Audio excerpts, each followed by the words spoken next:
Hello and welcome back. This is Nothing Fancy Canning coming to you in 2024 with our wax bean harvest.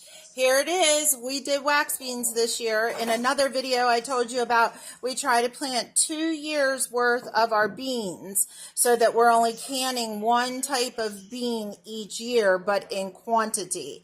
So here we go. This is our wax bean. Last year we did green beans. Wax beans are a little lighter in color. They're a little smoother shell on them. Some of them you see have a little darker bean in them. Love them. Personally, I like these better because of the texture, but that's just my personal preference. So here we are. We have our washed beans. We have them in our washed quart jars. And now I just got to here and I'm going to do these two for you. I want to tell you what I'm adding to this jar. So I am adding plain salt, 1 teaspoon. I am adding white vinegar, 1 tablespoon. There we go, 1 tablespoon. So to each of these jars, I am adding 1 tablespoon of vinegar. Can you tilt that for me? There we go. 1 tablespoon of vinegar. And 1 teaspoon, or that was tablespoon. Don't let me confuse you. Tablespoon of vinegar and teaspoon of salt. Okay, so why the vinegar? Some recipes say if we're going to be pressure canning, which we're going to be pressure canning, you don't need the acidity because my grandma said so. That's why I do it. I do believe it gives it a fresher appearance and a enhanced flavor. You do not taste the white vinegar, so don't worry about that. It just makes the acidity in the jar come up a little bit. It makes the beans' appearance a little bit better, so you won't have as much discoloration. And it does enhance the flavor of the bean. But again, you'll never taste the vinegar in it.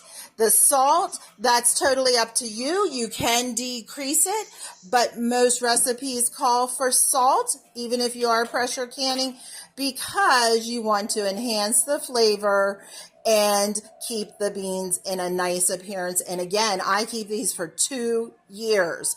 So we are going to be pressure canning quarts in my pressure canners. All right, and we're going to be doing these quarts at 25 minutes at 10 pounds of pressure for my area. So what else do I need to put in these jars? I need to fill these to that lip with water. Now we are on untreated well water. So I am going to use water straight out of my tap. I'm going to try and make it very much just a room temperature water, nothing hot, nothing cold, because we go by the rule, cold canner, cold jars. Warm canner, warm jars, or hot and hot. Okay, so you got to make sure that, because they'll shock, you'll break jars, that kind of thing. So I am doing raw pack. I am doing room temperature water straight from our faucet. If you don't and you have chlorinated water, I would recommend that you buy some spring water, because the chlorinated water will change your canning just a touch.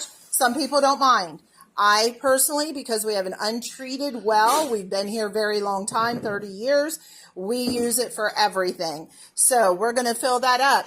The other thing was we didn't pack them in super, super tight. You can if you want to.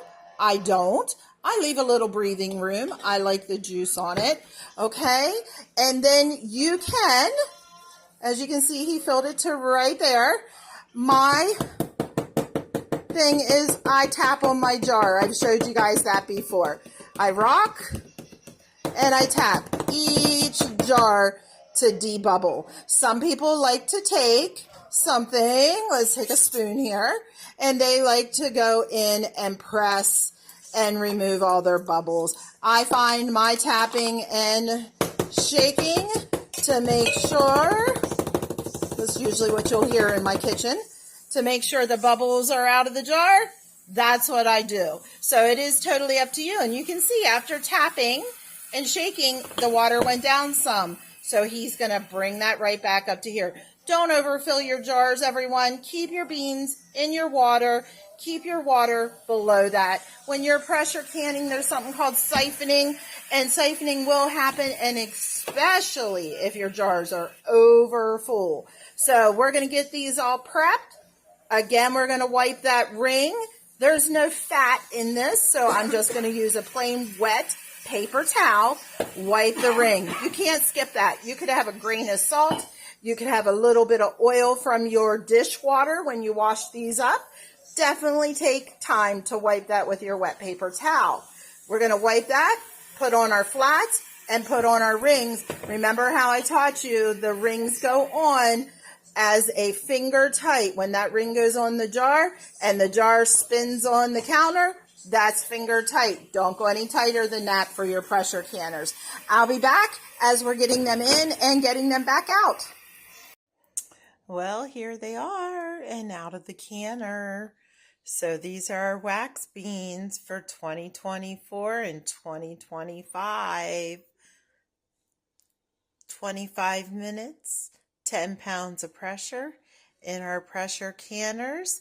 And they are beautiful. I'll be getting those up on the shelf. And I'm excited to have them in the winter to come. Thanks for watching.